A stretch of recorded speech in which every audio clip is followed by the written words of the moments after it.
We are a block from the edge of William Penn's original city. It used to be called Cedar Street. It's now called South Street. William Penn's city ended right here. Right over about a block was the first theater in Philadelphia because the Quakers didn't like theaters. So this was outside of William Penn's city. This became an entertainment district. It is now, and it has been over the years. William Penn City is only 1 mile deep and then 2 miles wide. So if you committed a crime, all you're going to do is run across that line, and they had to get a sheriff who had to get a posse, which meant you were long gone. And in the 1840s, we had nativist riots. Irish Scot Presbyterians who had been here, who hated the Catholics who were coming in. And they deliberately started a riot in Kensington. One of their people got shot. They used that as a rallying point, and they fired on a church down here in about a couple blocks from here. They burned one down up near the Ben Franklin Bridge. And so in 1854, the city said, okay, we have to stop this. We consolidated the city and the county. So we grew from 2 square miles to about 132 square miles overnight. Wow. With one police force, one fire department. I mean, this gets weird. This is the city of brotherly love. Yes. And we have more riots than any other city. And the fire departments were basically ethnic thugs. One of them was actually called the Killers. What they did is different nationalities set up fire department, and then they would try to burn down the fire department of the other ethnic group. Yeah. Oh, wow. And at one point, the blacks said, we want our own fire department because we're not getting fair treatment. And some of the biggest names in the black community, including James Fortin, who's one of my heroes, they were told, if you do that, we will eradicate you. And they said, well, okay, we won't have a black fire department. So someone was pretty scary to lay down that information. We are on the border of Society Hill. It now is one of the most exclusive areas of Philadelphia. But in the 1950s, it was a terrible slum. Ed Bacon, who was the father of Kevin Bacon, was the city planner of Philadelphia, and he was featured in Time magazine for this renewal. And it's the best urban renewal I've ever seen, because if you were in a house that was historic, they would give you a low-interest loan to refurbish it and keep it. If you didn't, they eventually would build homes that were very similar. So I can't tell you which of these are really historic and which are not. William Penn's idea for his city was he wanted a green country town. This used to be filled with homes. They put in what they called greenways to try to give it a flavor of the green country town. William Penn is probably the biggest land developer, one of the biggest ever in the history of the world. He was given 45,000 square miles of territory to build his commonwealth. Miles, Now, not acres. Right. Yeah. If you look at these three-way mirrors right here, those are called busybodies. Some people believe that Franklin brought the idea over from Paris. They also would let you see who was going in and out of your neighbor's door.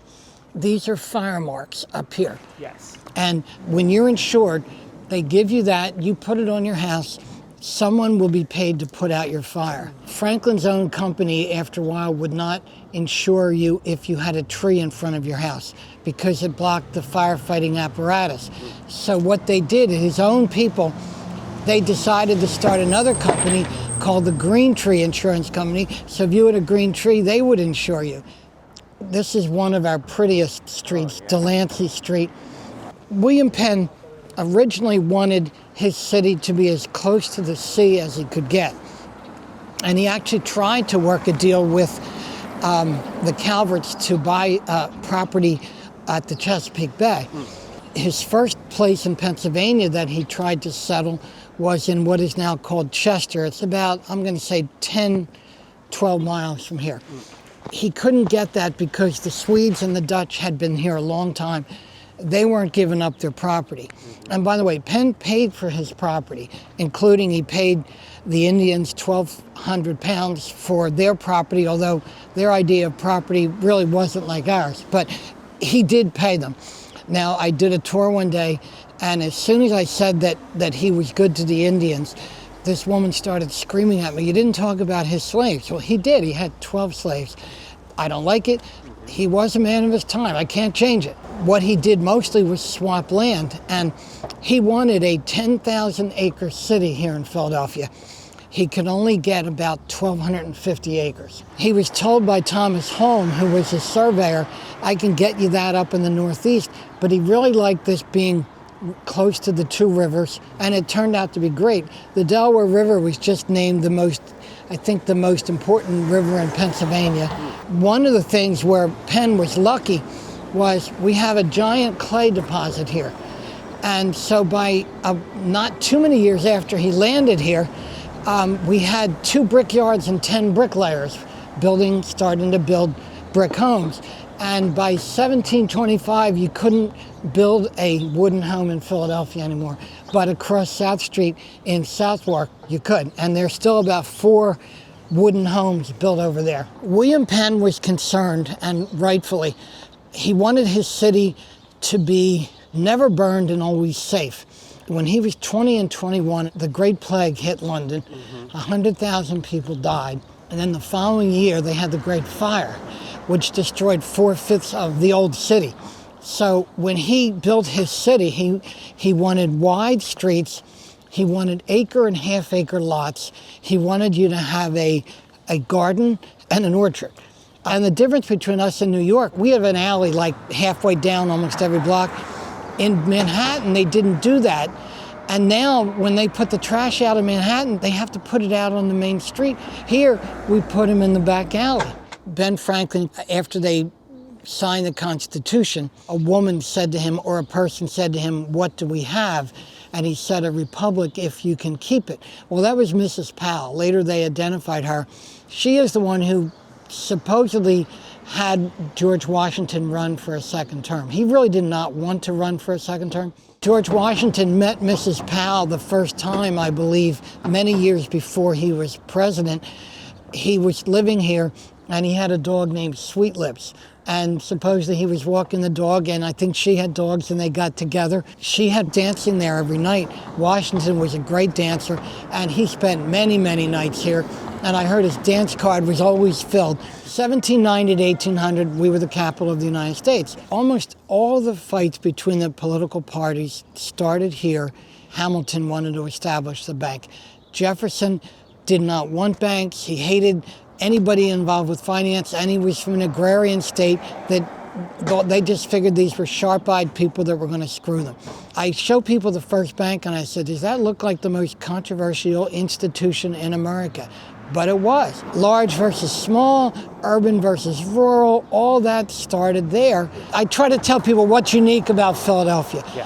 It's the only city that I know of that was founded by one person who also planned out the city. And we are, by the way, the smallest footprint of any of the top 10 cities in America. We used to be number 4, now we're number 6. Well, we were overtaken by Houston and Phoenix. They have I call them territories, not cities, because they basically lassoed everything in the area and called it Houston or Phoenix. We are one of only 3 cities in America with a density of 11,000 people per square mile or more. And to me, density is what makes cities cities. This is the first bank. We're supposed to be all marble, and they ran out of money. So you got bricks on the side. This is supposed to be the first public building with the eagle. That is actually a wooden eagle. It's mahogany, I believe. It doesn't look like it, but it is. And they're doing a lot of work now. They're going to turn this into a building to understand finance. This used to be Dock Creek, and it was a creek that runs all the way up to Independence Hall. Near the edge of that building, a little further down, is where William Penn came in and got off the boat, the Welcome, at the Blue Anchor Tavern. There were 4 tiny buildings in Philadelphia at the time. That was it. This was a howling wilderness. This was basically a forest. And I never knew that growing up. I was told William Penn, laid out the city. Well, they had to cut all these trees down to do it. Oh, by the way, this is cobblestone. So if they're round, they're cobblestones. If they're rectangular, they're Belgian block. We started 58 years after New York and 52 years after Boston. We were just born in 1682, and by 1770, actually before, we were the most important, most cultured, and largest city in America. And that's because of Penn and Ben. I always talk about our 2 superstars. William Penn laid the groundwork for the city, and then Franklin came 20 years later, and everything he touched, he improved. William Penn basically called this his holy experiment, and he hoped that it would be the seed of a nation. And I would say it is. But he invited, and he wrote letters all around the world, all over Europe especially, and said, come to Philadelphia, come to Pennsylvania, you can practice any religion you want, and you won't be taxed. About half of the colonies, there was a pretty healthy tax. Boston had 1 church. We in 1790 supposedly had 33.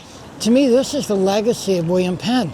On the Parkway, we have 109 flags. They represent 108 countries and Puerto Rico as places that have a major population here. And that was because of William Penn. So this is the granddaddy of all market streets in the country. These were 100 feet wide. He wanted to make sure that fire and disease didn't cross streets. And he also was making a statement. San Francisco in 1848, they built their market street 120 feet wide. They said, because we're going to be more important than Philadelphia's. That plan and the fact that it was a grid system was copied by a lot of cities in the country. In 1790, when New York was the biggest city in America, all we had was the 2 square miles at the time. And 5 of the fastest growing cities in America were here. We had Southwark, we had Fishtown, we had Kensington, and we had another one. And they were all right here, but we weren't consolidated then, so we were only listed as the 2 square miles. Front of Market used to be and this is Front Street we're coming up to, used to be the first big intersection in Philadelphia, and then it went to 2nd and Market, and then we'll walk over to 5th Street. That's where Independence Hall is. When they built Independence Hall, they weren't sure people would move that far out of the city. And then when Franklin wrote the Declaration at 7th and Market, that was like rural. This is where they sold slaves, right here. They had an awning here, and they'd have them here standing up, and you could bid on them. Not good. William Penn on top of City Hall looks northeast. He looks northeast toward Penn Treaty Park, where he probably made the treaty. Tamanend is the man he made it with. They both have their right hands extended. The guy who made this statue made it in a West Philadelphia apartment. How he did it, I don't know. But he wanted it on this 16-foot pedestal to be a point-counterpoint. Tamanend said, we will live in love with William Penn and his family as long as the rivers and creeks run and the stars and moon endure. Unfortunately, that was one generation, because William Penn's sons screwed the Lenape out of territory the size of Rhode Island. This is Welcome Park. This is the old city map. Oh, wow, yeah, look at this, the streets. And this is a statue very similar to what's on City Hall. And again, the right hand extended. This was the only homage to William Penn in the downtown area. And somebody from the Park Service was just going to get rid of him. So this was the tallest spot in Philadelphia for 100 years. People coming up river, the captains, could use that as a beacon. Franklin wanted to put his lightning arrestor up there, and they said no way. If you look up here, you'll see a crown. Yep. That's supposed to be Charles II, who I believe was the king when they built the first Christ Church. Supposedly that's the only building in the 13 original colonies that there's an homage to the King of England. And this is called a Palladian window, and I believe this was the largest one in North America at that time. I had to ask a guy in front of his house he had one. I said, what is that? He said, well, that was in the days they would get out of the carriage on it. Makes sense. Yeah, it makes sense. Now that's Betsy Ross' house across the street. We're coming to the Arch Street Meeting House. This land was donated by William Penn. I believe it's the largest existing meeting house in the country. The Quake name, initially it was a term of contempt, and they decided to use that because the idea was that when the Spirit of God hit you, you trembled or you quaked, and that's how you kind of knew that God had come to you. Do you want to go in? Yeah, I don't know that we can get inside. I want to show you one of the oddest graves here. It's Samuel Nicholas, the founder of the United States Marine Corps. From what I understand, he was a great shot. Pennsylvania is named for Admiral William Penn. William Penn did not want the name Pennsylvania. The king said it will be Pennsylvania. Interesting to me is that Pennsylvania means Penn's Woods. About 59% of Pennsylvania is still covered by forest, which is hard to believe in the megalopolis of northeast part of the country. Anyway, we don't know whether Penn got the land because of the fact that his father was owed $11,000 that had ballooned to $16,000 with interest, or because the Quakers were such a pain in the butt to the king that he said, here, go, take these guys with you. They wouldn't swear an oath to the king. They wouldn't bow to the king. They wouldn't serve in his army. They were unmanageable, and Penn went to jail many times. In fact, he even changed the law in both England and America. Penn was proselytizing about Quakerism in London, and he knew he was going to be arrested, and he was. He and a guy named Meade, so it was the Penn-Meade trial. The Lord Mayor of London wanted him found guilty, and the jury wouldn't do it. So the judge threw the jury in Newgate prison. And from what I understand, it really did not have a pot to pee in. They had no food. It was pretty rough conditions. And one of these guys had money and was a well-known, well-respected person. He appealed the case, and his name was Bushell. So it's now the Bushell Appeal. And the Bushell Appeal changed the law in America and England, and it says a judge cannot demand a particular verdict. I had a friend who was a Quaker. She was married in a Quaker ceremony. She was buried in a Quaker ceremony, and they were almost identical. You walk in, you sit down, and you just sit there until the Spirit of God moves somebody. And someone will make a comment, and another person may hitchhike on it, or nothing happens. And then eventually something does happen. And at the end of an hour, they say, thank you very much. You shake hands and you leave. This is, I believe, the largest mint in the world. Supposedly can do more coins per hour than anywhere. A lot of them right now are pennies, and they're going away. This is Franklin's grave here. He had written this long thing in his autobiography that he was going to put on his gravesite. Something to the effect that here lies the new and improved version of Ben Franklin, and it was this long involved thing. It just says his name and his wife's name now. Yeah, it's very simple. The man was just amazing. Charles Willson Peale always wanted people to be able to paint from nature, which meant a live nude model. He had tried it with a bunch of young men at one point, and they were horrified at the idea. He finally got a baker who was supposedly very buff, but evidently was also very bashful, to agree to pose. And at the last minute, the guy goes, sorry, I can't do it. So Peale, at age 70-something, doffs his clothes, and we think may have been the first nude model in Philadelphia. So that's a different story of a founding father that you don't usually hear. To me, he was the second most accomplished man after Franklin. He could do so many things. Levy over there is a bought Monticello, a Jew who got in, I forget how many court-martials, because when people would make comments about Jews, he would punch them. I mean, He wasn't standing for it. yeah. Also love to tell people that we are still revolutionary, and for two things. In 1959, we started the first Percent for Art program in America, and we stole the idea or borrowed it from Vienna, Austria. So if you bought land or were doing a project in Philadelphia that involved the redevelopment authority, 1% had to go for art. And there's over 650 pieces of it, and this is one that I like because it's got a double message. On the other side, it's oi. And the Jewish Museum is hoping it's going to stay here. These are footsteps to show that Ona Judge escaped from here when she was a slave at the president's house.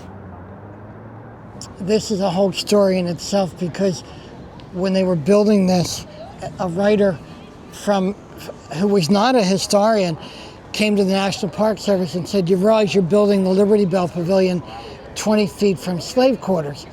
And the National Park Service guy said, "That ship has sailed, we'll worry about that in Germantown." But it became a bigger issue when they were building this, and by then we had a black mayor, and we had a group of lawyers called the Avenging Angels who said, "We got to tell the whole truth here," and now they do. But it was a fight.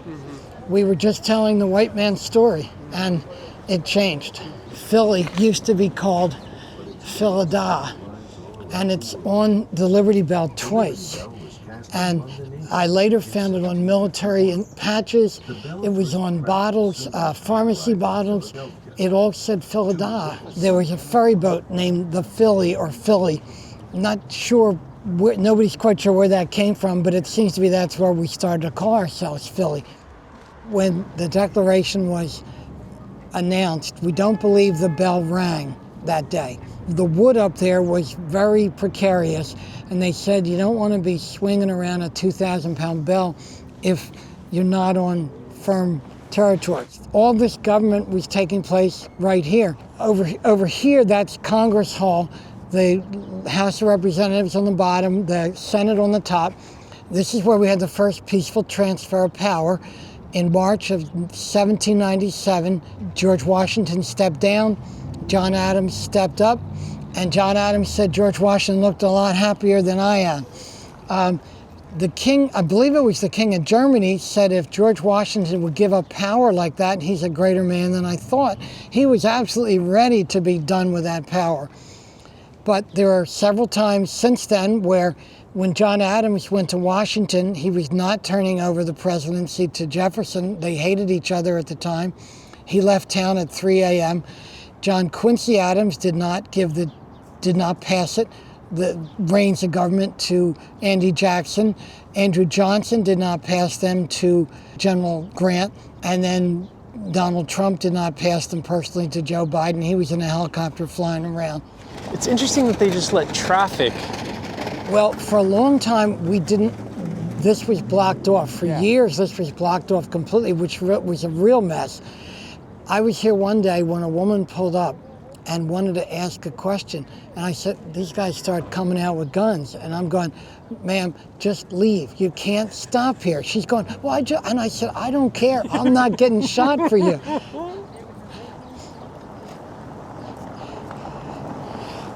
When they built this building, they wanted to have a beautiful art exhibit inside because they said people should be able to see things not just in museums, they should be able to see it in a workplace. 3 of the first 10 artists they talked to died when they opened with nothing. But they finally went up to Maxfield Parrish. His paintings were in 1 in 4 American homes. So they brought him in to do the painting. It is, I think it's spectacular. Can we go in and see it? Yeah. Yeah, let's do it. I'll get this one. Oh, wow. Oh, yeah. Thank you. It took 6 months, 267 colors. This is Parrish's home in New Hampshire. We almost lost this. Steve Wynn bought it from the estate that owned it. and it was due to leave Philadelphia, and Philadelphia went bad. And Pennsylvania Academy of Fine Arts, the Philadelphia Art Museum, and a couple other places got together, and one of the big fundraising or granting institutions, it will not leave here. But he was going to take it out of here. Take it to Vegas or something. Yeah, that's where he was going to go. And I love the C for Curtis. I love that they kept that. But the tile setter said all this stuff like this, they cut that all by hand. They don't make them like this anymore. But I just love to show people this. Yeah, thank you. This is one of Washington's 5 squares. This was also an arboretum, and that's where the first balloon flight in America took place. Washington put a note on the guy that if you find him, he's not an enemy, he's a friend, please get him back to Philadelphia. He landed in Jersey somewhere and came back. The eternal flame is burning.